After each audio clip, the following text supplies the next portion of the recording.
성막 시리즈 오늘 21번째 시간으로 제사장 위임식에 대한 말씀을 계속 나누겠습니다. 이 제사장이 누구냐? 제사장은 아무나 될 수 없습니다.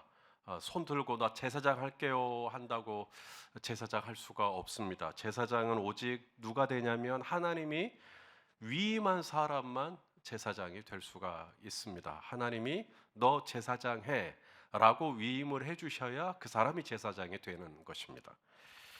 그렇다면 위임한 제사장은 어떤 제사장인가? 위임받은 제사장은 어떤 제사장인가에 대해서 계속 말씀을 나누고 있는데요. 죄사함을 받은 사람, 죄사함을 받은 사람이 바로 제사장이라고 말씀을 드렸습니다. 제사장 위임식 때 하나님께 드려야 될 제물이 몇 가지가 있는데 그 첫 번째가 어린 수소입니다.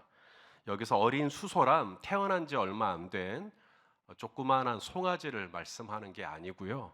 여기서 어린 수소를 원어로 보면 생후 1년, 생후 1년에서 3년까지를 말한다고 했습니다.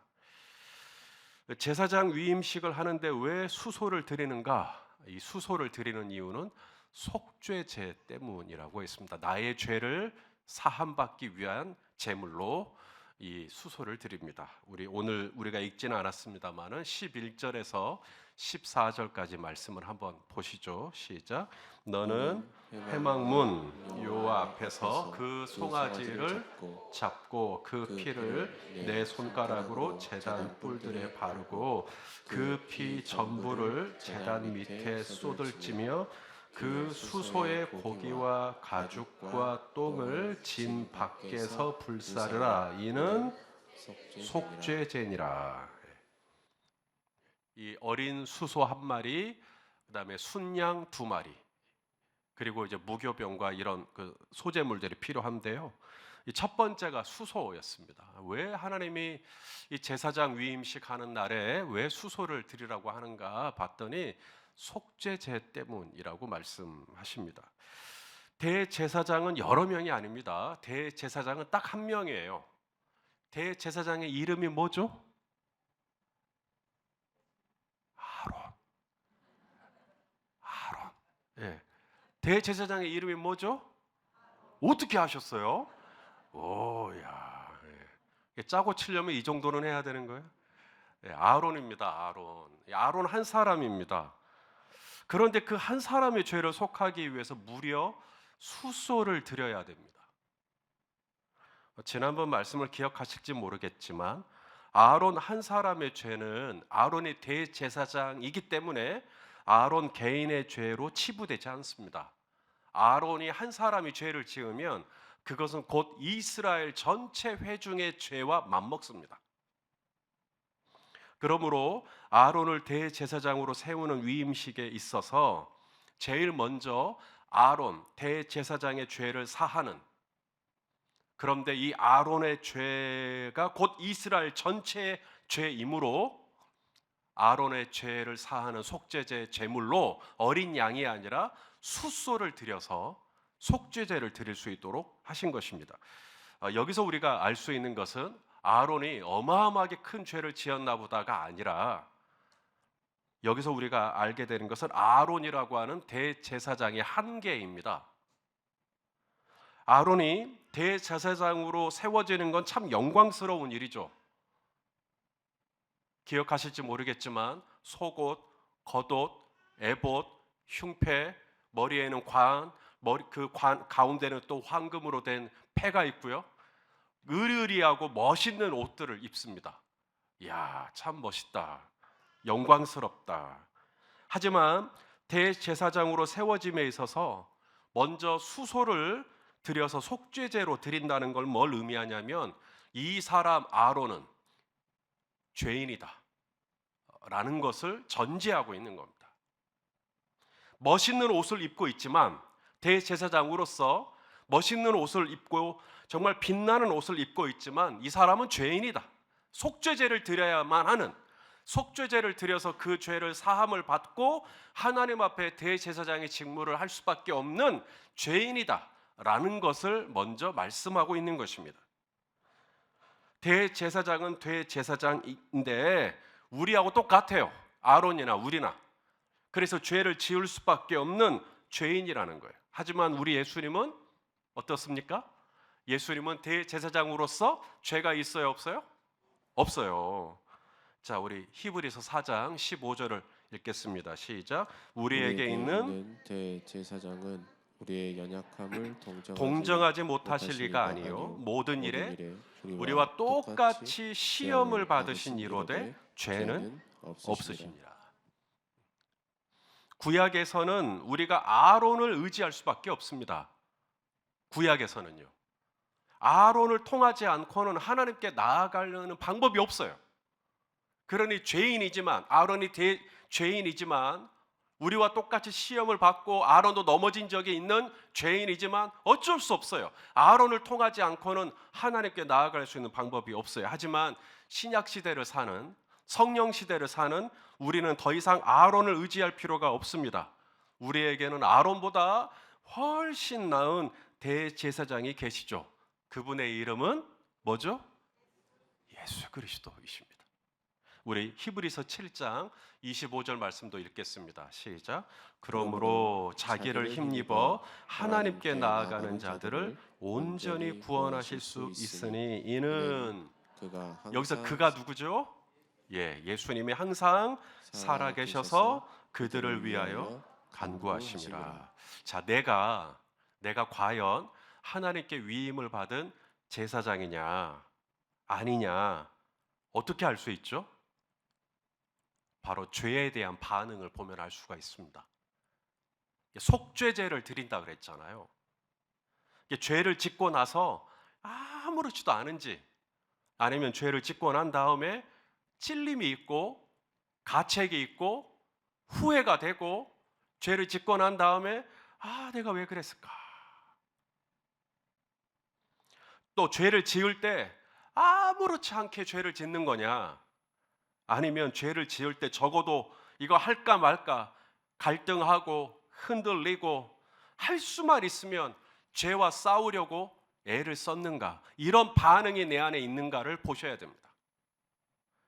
성도는 혈과 육하고 싸우는 사람들이 아닙니다. 사람하고 싸우는 사람이 아니에요. 성도는 누구랑 싸우냐면 죄하고 싸워야 됩니다. 우리 히브리서 12장 4절을 읽어볼까요? 시작.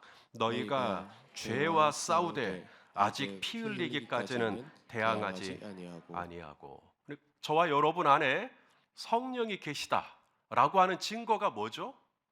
이 보이지 않는 하나님의 영, 그리스도의 영, 성령이 내 안에 계신 증거가 뭐냐면 바로 죄에 대한 반응입니다. 여러분, 내 이 옷 속에 좌석이 있어요. 근데 여러분 안 보이죠? 하지만 좌석이 있다면 이게 뭔가 이렇게 그 쇠붙이 같은 게 있으면 딱 달라붙겠죠. 그러면 이 좌석이 이 쇠붙이에 대한 반응을 보니 뭔가 목사님 안에 지금 좌석이 있구나라고 알 수 있듯이 죄에 대한 반응을 보면 내 속에 성령이 있는지를 알 수가 있다라는 겁니다. 요한복음 16장 7절 8절 읽겠습니다. 시작. 그러나 내가 너희에게 실상을 말하노니 내가 떠나가는 것이 너희에게 유익이라. 내가 떠나가지 아니하면 보혜사, 성령이죠. 보혜사가 너희에게로 오시지 아니할 것이요 가면 내가 그를 너희에게로 보내리니 그가 와서, 성령이 와서 뭐예요? 죄에 대하여, 의에 대하여, 심판에 대하여 세상을, 저와 여러분을 책망하신다. 그게 성령이 계신 증거예요. 내가 위임받은 제사장의 증거예요. 속죄제예요. 우리는 다 아론과 같아서 또 부지불식간에 죄를 지어요. 또 혈기를 확 내고 거짓말 안 해야지 하다 또 거짓말 또 하고. 죄를 짓는 걸 보면 예수 믿는 사람이나 안 믿는 사람이나 똑같아요. 죄 짓는 것만 보면. 그런데 결정적 차이가 뭐냐면 우리는 죄를 짓고 난 다음에 하나님 앞에 꼬꾸라져요. 하나님 잘못했습니다 하고 회개를 해요. 죄를 지은 후에 아론처럼 속죄제를 드려요. 죄를 짓지 않는 게 아니라 죄를 우리도 짓죠. 하지만 우리는 죄를 짓고 난 다음에 그 죄에 대해서 하나님 앞에 너무 아픈 마음으로 나아가서 속죄제를 드립니다. 예수의 피를 의지하여 나 같은 죄인을 불쌍히 여겨달라고 엎드리죠. 저도 오늘 새벽에 기도하는데 어떤 죄가 생각이 났어요. 대개는 하나님, 제가 그 죄를 지었네요. 정말 죄송합니다 하고 말하면 대개는 되는데, 오늘 새벽에는 하나님이 저의 이 회개를 아주 무겁게 다루시는 거예요. 그래가지고 기도 의자를 빼고 아예 엎드렸어요. 바짝 엎드려. 하나님 진짜 잘못했습니다 하고, 그제서야 좀 용서해 주신다는 마음이 오더라고요. 자, 우리 누가복음 18장 13절 14절 말씀 또 읽어보겠습니다. 시작. 세리는 멀리 서서 감히 눈을 들어 하늘을 쳐다보지도 못하고 다만 뭐예요? 가슴을 치며 이르되 하나님이여 불쌍히 여기소서 나는 죄인이로소이다 하였느니라. 내가 너희에게 이르노니 이에 저 바리새인이 아니고 이 사람, 세리죠, 이 사람이 의롭다 하심을 받고 그의 집으로 내려갔느니라. 이 죄인을 불쌍히 여기소서. 혹 여러분들 안에 이런 마음이 있습니까? 오늘 이 3일밤 예배를 나오실 때 우리 성도님들 마음 안에 죄를 짓고 그 죄에 대해서 눌린 마음을 가지고 이 자리에 계신 분이 계실지 모르겠어요. 하나님 아버지의 마음을 알려드립니다. 하나님 아버지는 여러분을 정죄하지 않습니다. 하나님은요, 정죄하는 대신에 긍휼히 여기십니다. 불쌍히 여기십니다. 단 한 가지 하나님께서 저와 여러분에게 바라시는 것이 있어요. 그게 뭐냐면, 우리가 죄를 지을 수밖에 없는데 죄를 짓고 난 다음에 그것을 죄라고 인정하고 하나님 앞에 자백하는 겁니다. 누군가는 말할 수 있어요. 죄를 짓고 그 죄를 지었다고 자백하는 게 무슨 소용이 있겠나? 뭐 그게 대수겠나? 무슨 의미가 있겠나? 절대 그렇지 않습니다. 여러분, 죄를 자백하잖아요. 마치 이 어두운 공간에 불을 딱 켜는 것 같아요. 그게 자백이에요. 자백하기 전에는 불이 계속 암전, 깜깜해요. 그래서 안 보입니다. 죄를 자백하기 전에는 계속 어둠 가운데 내가 죄 지었던 걸 은폐시켜요. 그런데 입술을 벌려서 하나님, 제가 이런 죄를 지었습니다 하고 자백을 하는 순간에 불이 확 들어와요. 그러면서 그 어둠 속에 은밀하게 그냥 막연하게 이 죄를 깔고 있었던 그 죄들이 확 드러납니다. 그러면서 죄를 자백하면서 그 죄에 대한 수치스러움, 죄를 자백하면서 그 죄에 대해서 그 눌렸던 마음, 죄를 자백하면서 죄에 대해서 그 미워하는 마음이 이렇게 강화됩니다. 그래서 성경은 우리에게 죄를 짓고 난 다음에 하나님 앞에 자백하라고 말씀하고 있나요? 예, 자백하라고 말씀하죠. 우리 요한일서 1장 9절을 읽겠습니다. 시작. 만일 우리가 우리 죄를 자백하면 그는 미쁘시고 의로우사 우리 죄를 사하시며 우리를 모든 불의에서 깨끗하게 하실 것이요. 목사님, 꼭 자백해야 돼요. 하나님, 저 그냥 죄를 지었습니다. 예수의 보혈을 의지합니다. 용서해 주세요 하면 안 돼요. 예, 그래도 돼요. 그래도 되긴 되는데, 정말 그 죄를, 지금 당신이 지은 그 죄를 다시는 나 이 죄를 짓고 싶지 않다라고 한다면 당신은 두루뭉실하게 저 죄인입니다, 용서해 주세요만 해갖고는 그 죄 안 끝납니다. 그 죄가 진짜로 끝나기를 원하면 그 죄를 자백하십시오. 자백하셔야 됩니다. 그 죄를 자꾸 자백하면 그 죄에 대해서 민망한 마음, 그 죄에 대해서 부끄러운 마음, 그 죄에 대해서 싫은 마음이 막 올라와요. 결혼을 하고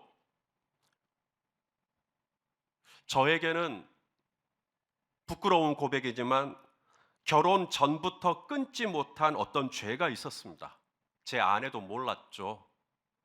그냥 저 혼자만 알고 있던 죄였어요. 근데 결혼을 하고도 계속해서 제가 그 죄를 짓는 것이었죠. 죄를 짓고 나면 그렇게 죄책감이 들고 제 자신이 싫고 수치스럽고 마음이 무거웠어요. 다시는 안 해야지.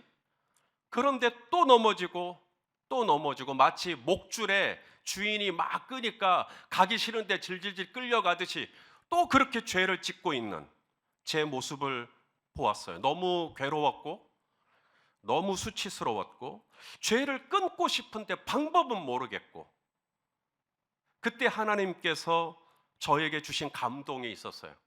자백하라는 것이었어요. 누구에게 자백을 해야 할까요? 하나님께 하면 되는데 하나님이 그때 저에게 주신 감동은 네 아내에게 자백하라는 것이었어요. 그래서 나를 잡았어요. 아내하고 단둘이 있을 수 있는 나를 잡고 정말 부끄러운 이야기인데 아내한테 다 털어놓았어요. 나에게 이런 연약함이 있었고 나에게 이런 죄를 짓는 모습이 있었고 하지만 나는 정말 이 죄가 싫고 다시는 내가 이 죄를 거들떠 보기 싫고 그래서 하나님이 당신에게 자백하라는 마음을 주셨고 그래도 당신은 이 세상 사람들이 다 나를 등져도 내 편이 될 유일한 사람이니까 나의 부끄러운 모습이지만 나눈다고 하면서 다 자백을 했어요. 아내는 저를 절대 정죄하지 않았습니다. 아내는 제 손을 잡아주었고 저와 함께 울어주었습니다.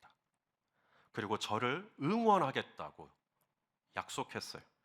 그렇게 제 안에 꼭꼭 숨겨두었던 저만이 아는 은밀한 죄를 아내에게 딱 고백하는 순간 무슨 일이 일어났을까요? 그 은밀하게 꼭꼭 숨겨두었던 그 죄의 영역이 밝은 빛, 광명으로 비춰지는 거예요.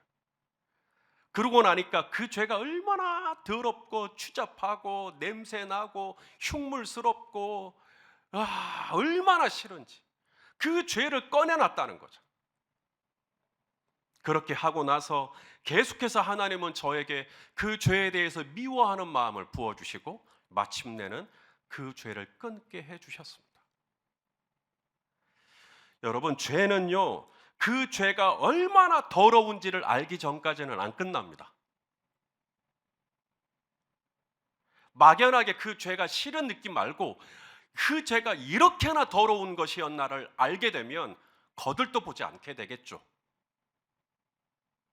우리는 누군가 토한 토사물을 맛있게 밥에 비벼 먹을 수 있으십니까? 상상만 해도 끔찍하죠. 근데 누군가 토한 토사물을 아주 맛있게 쩝쩝 소리 내면서 먹는 강아지들, 우리는 그게 아니라고 한다면 정말 이 죄가 얼마나 더러운 것인지를 깨닫는 은혜. 여러분, 이 죄는요 자백을 두려워해요. 자백을 하는 걸 싫어해요. 죄가. 왜냐하면 자백하면 죄의 정체가 들통나니까. 그래서 어둠의 영은 지금도 자백하려고 하면 대충 회개하라는 마음을 줘요.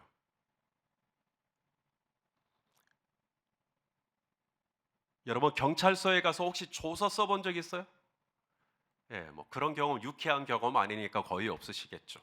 근데 저는 딱 한 번 있어요. 아주 그 화순의 너릿재 터널을 지나갈 때 제가 그때 자전거를 타고 지나가고 있었는데 그때 사고가 한 번 있었습니다. 제가 당한 사고가 아니라 다른 사람이. 근데 제가 그 현장에 있었다는 이유만으로 경찰서에 가서 조서를 받아야만 했었어요. 조서를 쓸 때 육하 원칙에 따라 누가 언제 어디서 무엇을 어떻게 왜 아주 자세하게 적습니다. 그게 자백이에요. 그게. 목사님 그렇게 자백하면 너무 부끄러울 것 같아요. 바로 그거예요. 그 부끄러움을 알라는 거예요. 그 솔직하게 하나님 앞에 자백을 하라는 겁니다. 우리가 정말 위임받은 제사장으로서 하나님 앞에 여러 재물을 가지고 갑니다.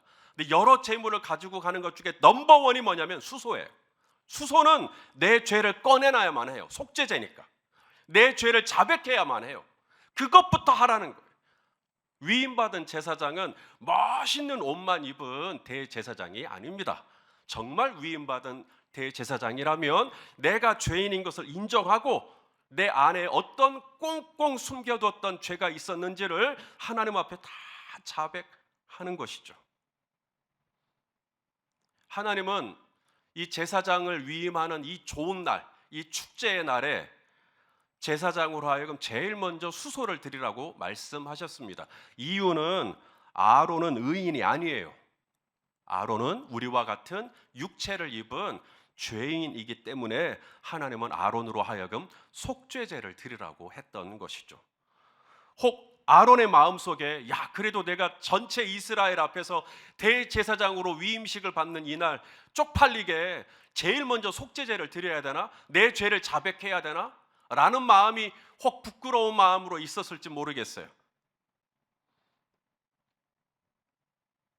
저는 이 아론이 대제사장으로 위임을 받는 이 중요한 순간에 자신이 죄인임을 전체 앞에 드러내는 속죄제를 통해 또 다시 이후에 어떤 죄를 짓고 싶은 마음이 올라올 때 나 그래도 속죄제 드렸고 전체 앞에서 위임식 받았고 라고 하는 것 때문에 죄에 대해서 저항하는 마음, 죄에 대해서 싸우고자 하는 이 면역력이 더 생기지 않았을까라는 생각을 해보게 됩니다.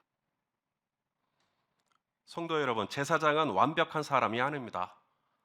너희는 택하신 족속이요 왕 같은 제사장이라고 했지만 그 왕 같은 제사장은 죄가 없는 사람이 아니에요. 사도 바울도 이런 고백을 했습니다. 로마서 7장 23절 24절 읽어보겠습니다. 시작. 내 지체 속에서 한 다른 법이 내 마음의 법과 싸워 내 지체 속에 있는 죄의 법으로 나를 사로잡는 것을 보는도다. 오호라 나는 곤고한 사람이로다. 이 사망의 몸에서 누가 나를 건져내랴. 이게 바울의 탄식이었죠. 마음으로는 하나님의 법을 따르고 싶어요. 우리 성도님들 다 하나님 기쁘시게 해드리고 싶죠. 그런데 이 마음은 원이로되 육신이 약해요. 내 속에 또 다른 법이 있어요. 그게 죄의 법이에요. 죄의 법. 그래서 이 죄의 법이 나를 사로잡아 오는 것을 보는도다. 이게 바울만의 탄식이 아니라 우리 모두의 탄식이죠. 왕 같은 제사장이면서 동시에 속죄제를 드릴 수밖에 없는 죄인의 탄식이죠. 하지만 걱정하지 않을 건 하나님은 아론이라고 하는 대제사장에게 속죄제라는 방법을 통해 죄를 속함받을 수 있게 하셨듯이 우리도 내가 지은 죄를 이거 진짜 죄다. 이거 내가 정말 잘못하고 있는 거야. 라고 인정하고 하나님 앞에 겸손하게 제가 정말 죄인입니다. 제가 정말 잘못했습니다. 라고 죄를 자백하고 긍휼을 구하면 하나님은 약속대로 미쁘시고 의로우시기 때문에 우리의 죄를 다 사하여 주시고 우리를 모든 불에서 깨끗게 하시는 것을 믿으실 수 있기를 바랍니다. 여러분 이게 복음이에요. 내가 죄인이지만 이 죄가 사함을 받을 수 있는 길이 있다. 그게 복음이에요. 영영 죄를 짓지 않을 수 있는 방법은 없어요. 영영 죄를 짓지 않을 수 있는 날은 있어요. 우리가 하나님 나라 갔을 때. 그때는 더 이상 죄가 없겠죠. 하지만 이 땅에 있는 날 동안 우리는 또다시 시기심, 또다시 탐욕, 또다시 미움, 또다시 음란, 또다시 잘못된 습관들이 우리 안에 올라올 수 있겠죠. 예수님이 가르쳐준 주기도문이 뭐예요? 날마다 우리를 시험에 들게 하지 마시고 우리가 얼마나 연약하고 시험에 빠지기 쉬운 존재인지를 예수님은 알고 계셨던 거죠. 그게 우리의 실상이잖아요. 그럴지라도 죄를 지었을지라도 성도 여러분 낙심하지 말고 또 내가 넘어졌네 하고 낙심하지 말고 절망하는 것이 아니라 언제든 나를 위하여 십자가에서 대속제물이 되어주신 예수님의 피를 의지하여 나의 죄를 정결하게 해주세요라고 고백하면 주님은 우리를 또 의롭게 하시고 우리를 다시 하나님 앞에 하나님을 섬기는 이웃을 섬기는 대제사장으로서 제사장의 직무를 또다시 우리에게 위임하여 주실 줄로 믿습니다. 우리에게 승리란 어떤 모양의 죄도 짓지 않는 게 승리가 아닙니다. 여러분 승리하세요. 이게 죄 짓지 마세요라는 뜻이 아닙니다. 승리하세요. 우리에게 승리란 넘어져서도 다시 일어나세요. 넘어져서도 다시 일어나세요. 예수의 피를 의지하여 다시 일어나세요. 수소의 피를 의지하여 아론이 제사장의 직무를 감당할 수 있는 것처럼 예수의 피를 의지하여 또다시 하나님의 은혜의 보좌 앞으로 가까이 나아가는 저와 여러분 다 되실 수 있기를 예수님의 이름으로 축원합니다. 기도하시겠습니다. 존귀하신 하나님, 우리에게 이 죄를 지을 수밖에 없는 이 연약함을 가진 우리에게 이 죄가 해결될 수 있는, 이 죄가 깨끗함을 받을 수 있는 산 길을 우리에게 열어놓으신 것을 감사합니다. 예수님의 피를 의지하여 하나님의 보좌 앞에 더 가까이 나아가게 하시고, 또 우리에게 자백하라고 말씀하셨으니 하나님 앞에 겸손하게 자백함으로 말미암아 이 어두운 죄가 밝은 광명 가운데 다 떠나고 다 끊어지고 자유로워질 수 있도록 은혜를 베풀어 주시옵소서. 예수님의 이름으로 기도하옵나이다. 아멘.